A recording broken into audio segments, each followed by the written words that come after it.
Guys, Babita daily blog में आपका स्वागत है। आज कमरे से मैं आज ब्लॉग बना रही हूँ और आज है बृहस्पतिवार। तो पहले तो आप लोग को ओम साई राम। आप लोग कहाँ कहाँ से मेरे ब्लॉग देख रहे थे कमेंट में ज़रूर बताइएगा और अच्छा लगेगा ना कि आप लोग बताएंगे कि कहाँ से मेरा ब्लॉग देख रहे हैं। तो आज खाने में स्पेशल चीज़ बनाया है। बहुत दिन के बाद मैंने एक चीज़ बनाया है, वो प्रोटीन चीज़ होता है। तो आपको ले चलते हैं किचन में, तो आप मेरे ब्लॉग में बनी रहिए। किचन में प्रोटीन चीज़ में बनाया है सोयाबीन की सब्जी। किसको किसको पसंद है ज़रूर बताइएगा सोयाबीन की सब्जी। तो कल से पति कह रहे थे सोयाबीन की सब्जी बना दो बॉबी। हमने कहा अच्छा, कह रहे नहीं कल दाल मत बनाना, मेरे लिए सोयाबीन की सब्जी बनाना। इधर मैंने अच्छे से मसाला और अच्छे से भून लिया है, तो बनी रहिए गाइस। तो कल से वो कह रहे थे मेरे लिए सोयाबीन की सब्जी बना दो, तो हमने कहा चलो आज बना ही देते हैं सब्जी। तो मुझे भी बहुत पसंद है, प्रिय है ना, पसंद तो है, पर थायराइड वाले ज़्यादा प्रोटीन नहीं खा सकते हैं। पता नहीं आप लोग को पता है कि नहीं। जिसको भी थायराइड है तो सोयाबीन की सब्जी हुआ बहुत कम खाया कीजिए, क्योंकि हम लोग के लिए जिसको थायराइड होता है ना, उसको डॉक्टर मना करता है प्रोटीन खाने के लिए। क्योंकि हम लोग के जो थायराइड ऐसी बीमारी है कि आजीवन हम लोग को थायराइड की दवा खानी पड़ती है। और इसमें बहुत कहते हैं ना, धनिया जरूर खाया कीजिए। जो हरा धनिया होता है ना, थायराइड वालों को हरा धनिया को भिगो कर उसका पानी पिया कीजिए, उससे बहुत थायराइड कंट्रोल रहता है। मेरा तो बहुत पुराना थायराइड हो गया है, तो मुझे तो किसी ने हमको कोई बताने वाला नहीं रहा। अब जब मुझे जानकारी होती है तो मुझे ये लगता है अपने वीडियो के माध्यम से आप लोगों को बताएंगे कि थायराइड की बीमारी है। आप धनिया का पानी रोज़ पीजिए। रोज़ रात को सोते समय धनिया को भिगोकर और 24 घंटे के बाद यानी मॉर्निंग में खाली पेट धनिया का पानी पीजिए, तो बहुत आपको फ़ायदा होगा और आपको थायराइड बहुत कम हो जाएगा। आजकल खान पान से ही ये होता है थायराइड। पहले देखिए, पहले के लोग, हम लोग जब पहले की बात बता रहे हैं, जब पहले के लोग मम्मी लोग रहते थे, थायराइड हम लोग जानते नहीं थे। थायराइड शुगर तो बिल्कुल जानते नहीं थे कि हम लोग को थायराइड क्या होता है, शुगर क्या होता है। पर खान पान से आदमी को थायराइड, शुगर, बीपी तो ये नमक कम खाना चाहिए। जिसको लो है वो ज़्यादा खा सकता है, जिसको ज़्यादा हो कम।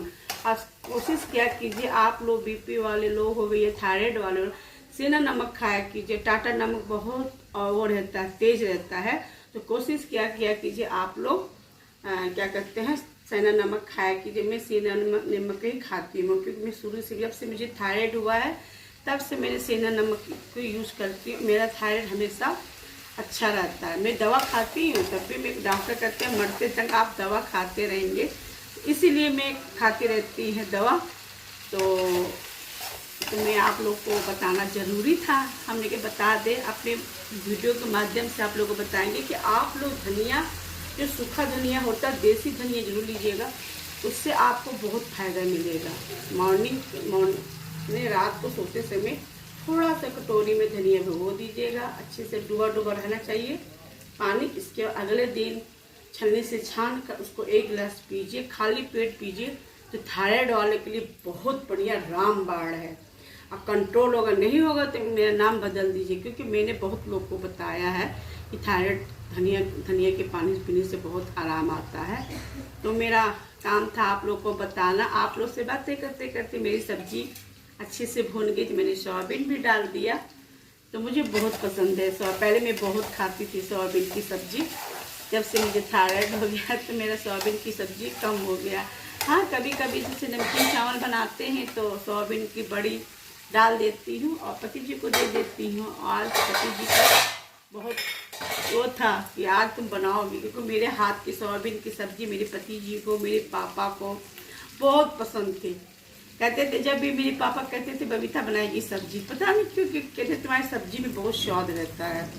और जानते गए, मैं सब्जी कभी भी मिक्सी में बहुत कम पीसती, इमरजेंसी में पीसती हूँ मिक्सी में सब्जी। तो प्राय क्या मेरे सामने मेरे किचन में सिल लोढ़ा है, तो मैं सिल लोढ़ा की सब्जी पसंद करती, तभी सबको मेरी सब्जी में स्वाद आती है।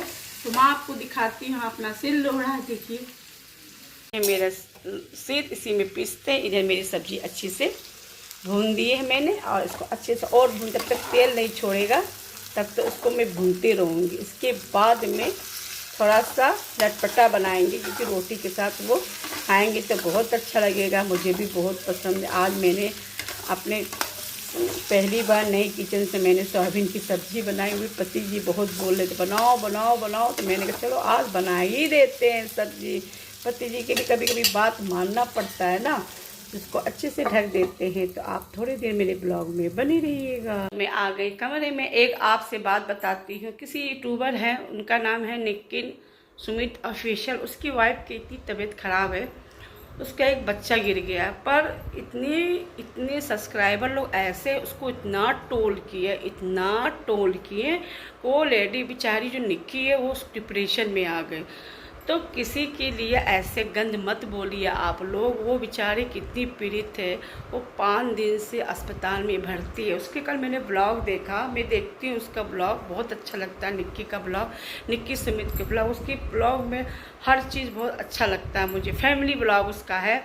कल उसने अपने अस्पताल से उसने मतलब बताया था कि आप लोग के चक्कर में मैंने बच्चा खो दिया, क्योंकि उसको ना इतना टोल किया निक्की को कि बेचारी इतनी डिप्रेशन में आ गई।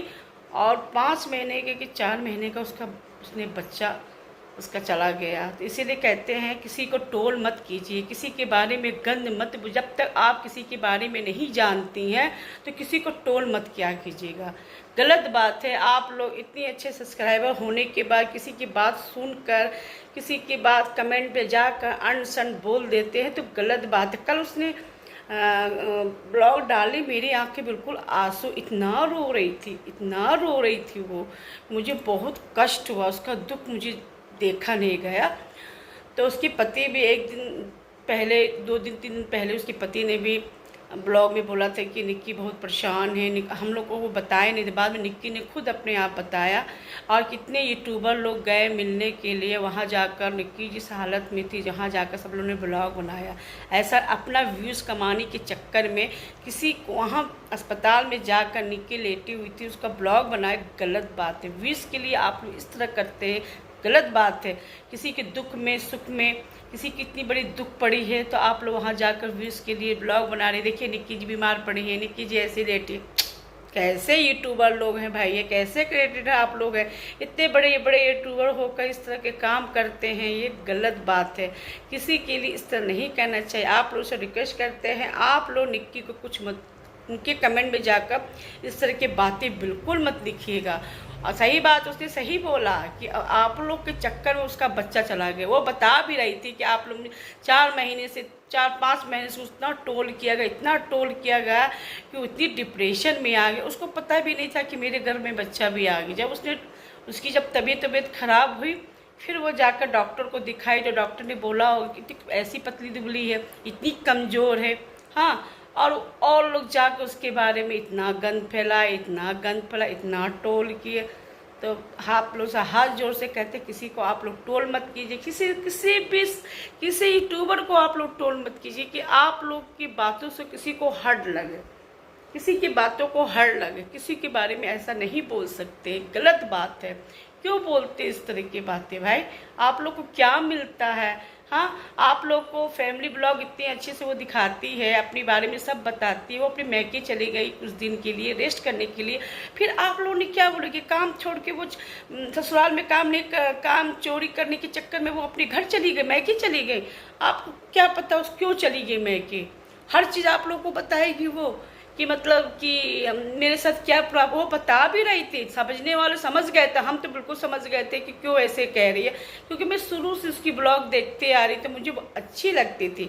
ऐसी बात है, उसकी जेठानी भी बहुत समझदार है। उसको भी, जेठानी को भी, कामली जी को जाकर भी आप लोगों ने कमेंट पोक कर कामली जी के मन में आप लोगों ने गलत भावना, मतलब गलत सोच कर। पर कामली जी इतनी समझदार है, उसने बोला था मेरे कमेंट बॉक्स में आप लोग इस तरह मत लिखा कीजिए। कितनी बार आप लोग को कहे, पर आप लोग सुधरने वाले नहीं, बिल्कुल सुधरने वाले नहीं है। आप लोग जहाँ से भी मेरे ब्लॉग देख रहे हैं तो आप लोग उस चीज़ को समझिए। वो भी फैमिली है, फैमिली में रहती है, परिवार है, उसकी बच्ची कितनी छोटी है, अपनी बच्ची से 5-6 दिन से मिली नहीं थी, इतना रो रही थी, इतना रो रही थी निक्की के दर्द मुझे रहा नहीं गया। तो मैंने सोचा था कि मैं ब्लॉग ज़रूर बनाऊँगी, और जो भी निक्की को टोल किया उसका खैर नहीं है। आप लोग का किसी को टोल मत कीजिए, कुछ कोई हर्ट होता है। हाँ, उसको देख कर एक तो इतना उसकी इतनी प्रेगनेंसी में इतनी प्रॉब्लम है, पहले भी एक बच्चा खो दी, फिर दूसरा बच्चा आया उसका, निक्की का धनवी आई। हाँ, इसके बाद फिर तीसरा बच्चा आया। वो सोची कि चलो सब चीज़ ठीक है, उसको पता भी नहीं था कि मैं प्रेग्नेंट हूँ। बाद में उसको पता चला, जब ब्लड चेक करवाई, जो भी करवाई उसने, जब पता चला, सब लोगों ने इतना टोल उसको किया। हाथ जोड़ से विनती करते, आप लोग निक्की को कुछ मत बोलिए, कुछ मत बोलिए। आप लोग से दुआ कीजिए, स्वस्थ रहे, पहले जैसे आए, कम बैक करे, अपने ब्लॉगिंग करे। अच्छा लगता है ना, निक्की का रील्स मुझे बहुत अच्छी लगती है। निक्की की शॉर्ट वीडियो डालती थी, मुझे बहुत अच्छा लगता था मुझे, और निक्की का ब्लॉग भी बहुत अच्छा लगता है। इसीलिए आप लोग को बता रहे, आप लोग निक्की को कुछ मत बोलिएगा। आप लोग जब अपने घर में भी कितना गंद फैलाते होंगे, जब आप बाहरी वालों को गंद फैलाते हैं। इसलिए आप लोग से विनती करते हैं कि आज के बाद निक्की को टोल बिल्कुल मत कीजिएगा। कहते हैं भगवान ऊपर है, भगवान की लाठी में बहुत जोर पड़ती है, तो थोड़ा भगवान से भी आप लोग डरिए। बहुत लंबी बात हो गई मेरी, तो मैं जाऊँ किचन में, देखो मेरी सब्जी बनी कि नहीं बनी, तो मेरी ब्लॉग में बनी रही। सब्जी बन के तैयार हो गई। एक उबाल आने के बाद उसको मैं बंद कर दूंगी गैस को, और कितना अच्छा कलर आई है सोयाबीन की सब्जी में। और उसको ढक देते हैं। थोड़ी देर के बाद में पति जी के लिए लंच बना देते हैं। टिफ़िन सामने रखा हुआ है, इधर मैंने आटा भी गूँथ लिया। अब पति जी को मैंने फ़ोन कर दी कि 10:30 बजे आ जाइए, खाना लेते जाइएगा।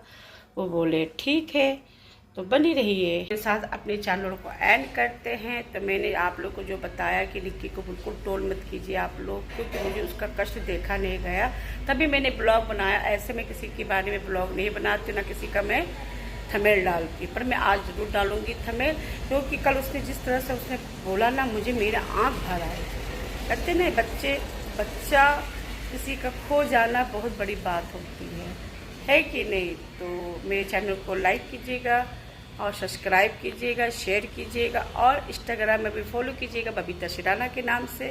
और मेरा पेज है बबीता डेली ब्लॉग, फेसबुक, तो वहाँ जाकर फॉलो कीजिएगा।